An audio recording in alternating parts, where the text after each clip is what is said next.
Hi everyone, happy Saturday for today's Tea with EC. Thanks for joining me.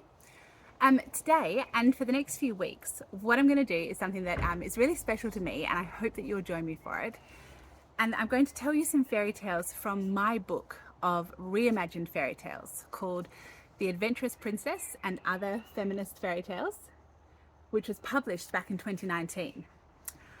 I am very excited to tell you these. Retelling fairy tales is one of my great joys, as is illustrating them, and I'm excited to share them with you.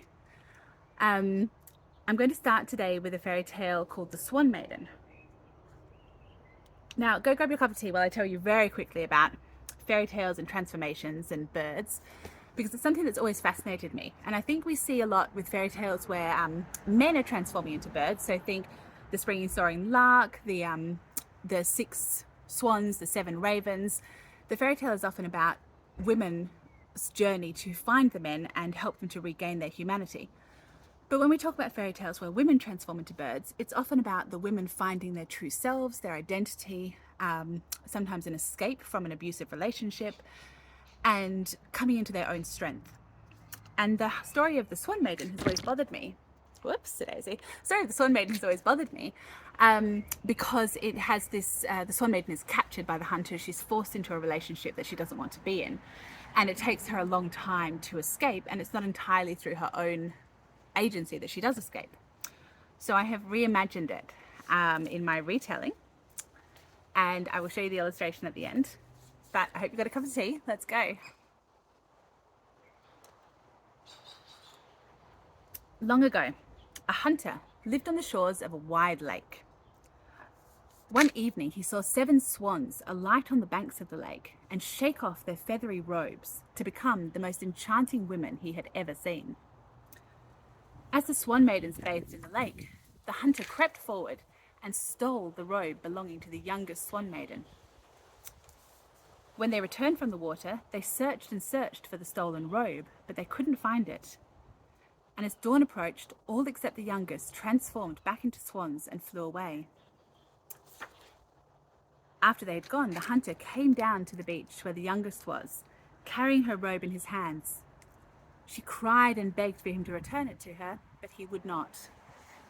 Fearing that she would fly away, he told her that he loved her and that they would be married in the morning. And then he took her back to his house with him. He hid her robe where she could not find it. Now, perhaps when you think of a Swan Maiden, you imagine her elegance, her slender beauty, her delicate nature. Certainly, that is what the hunter imagined as he planned their hasty wedding ceremony.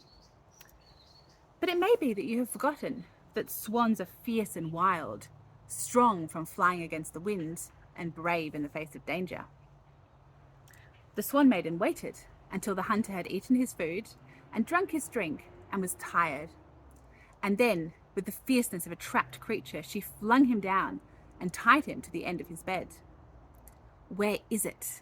she hissed at him, but he would not tell her. "Very well, I shall find it myself, but I will show the same respect for your belongings that you have shown to mine."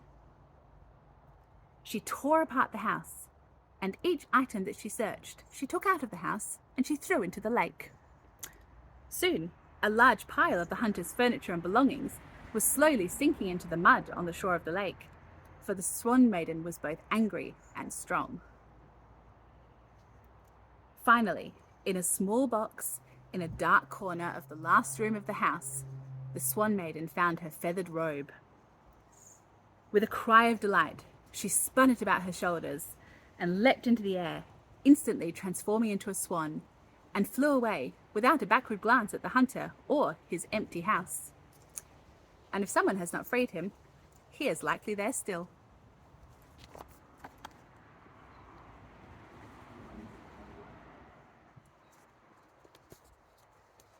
Thank you for joining me. I look forward to telling you more stories from The Adventurous Princess over the next few weeks. If you want to get ahead, of course, you can grab a copy off me. Just send me a message and we'll sort it out. Otherwise, I'll be back soon. Thanks, everyone.